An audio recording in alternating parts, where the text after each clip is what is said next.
So, what kind of citrus am I planning for the future, if any? This is always the time of the year when I get excited for fruit trees and stuff like that. And there are honeybees all over this red navel pollinating these hundreds of flowers. A lot of the flowers have already fallen off, and if they're going to be fruit, they'll be in these little areas here.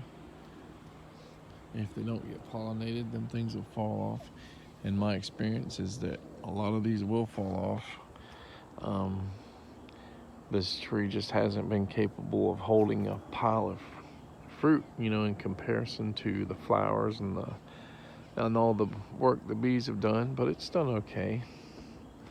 Maybe in the future we might have 50 or 100 or maybe even 200 before the tree goes into decline or something. But citrus greening is a concern that makes me want to limit putting a lot more money and time, and investing into more citrus. There are a couple of varieties that probably are not citrus greening resistant that I think I really want like a really sweet red grapefruit. And I've tried Flame, I think, twice, and I believe in both times they didn't make it for whatever reason. So the next one up is Rio Red, which is supposedly the sweetest grapefruit there is, and one of the most red-fleshed varieties. It's like the most popular in Texas, and it's really popular in Florida. So instead of spending more money on Flame, which a lot of the local nurseries don't even get that variety. It's kind of semi-rare, I guess.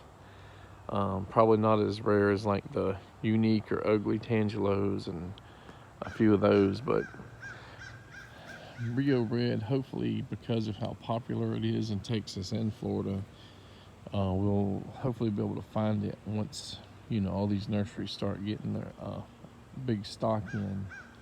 We'll see though.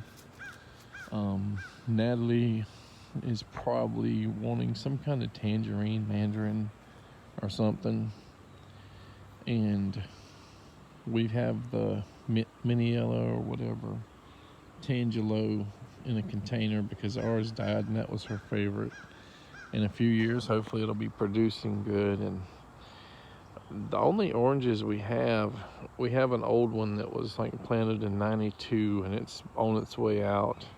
And we have these like semi-dwarfs, this red navel and a blood orange.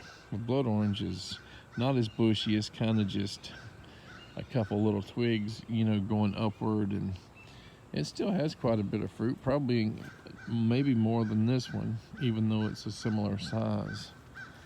But I would like to get whatever a full-size orange is, so that we have oranges,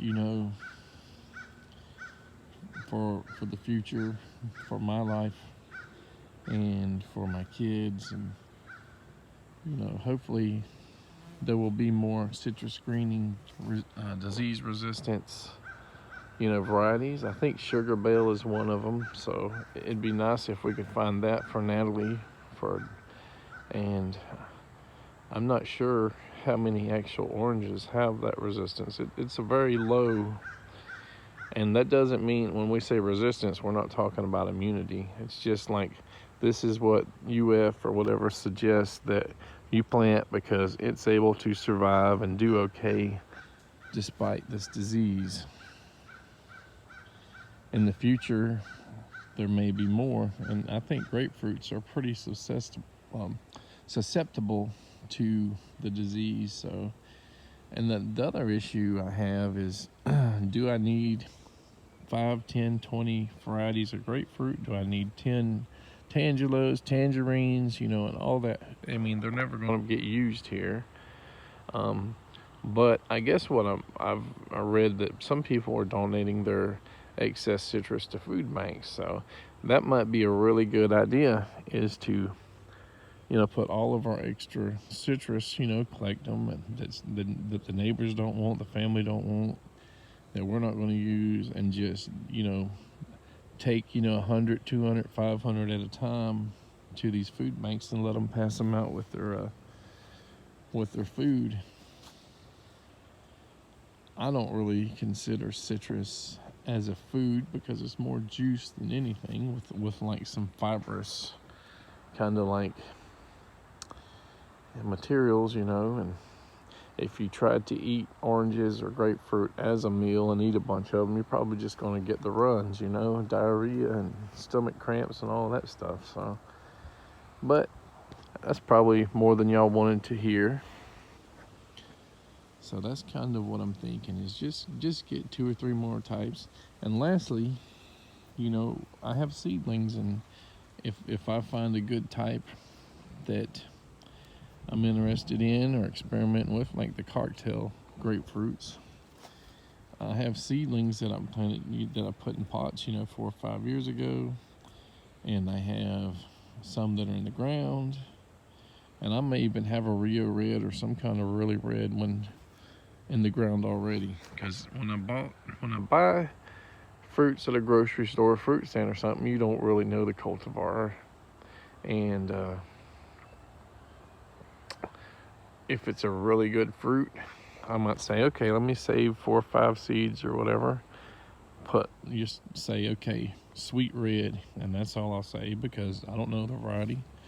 Or I might say cocktail, which is a hybrid, which is probably not true to seed. But if it comes anywhere close to that fruit quality, if I plant, 3 or 5 of them, you might get one good one, you might get all bad ones, you might get all good ones. You never know the ratio. So, and you might even get something better than what was eaten from the grocery store. All right, that's it.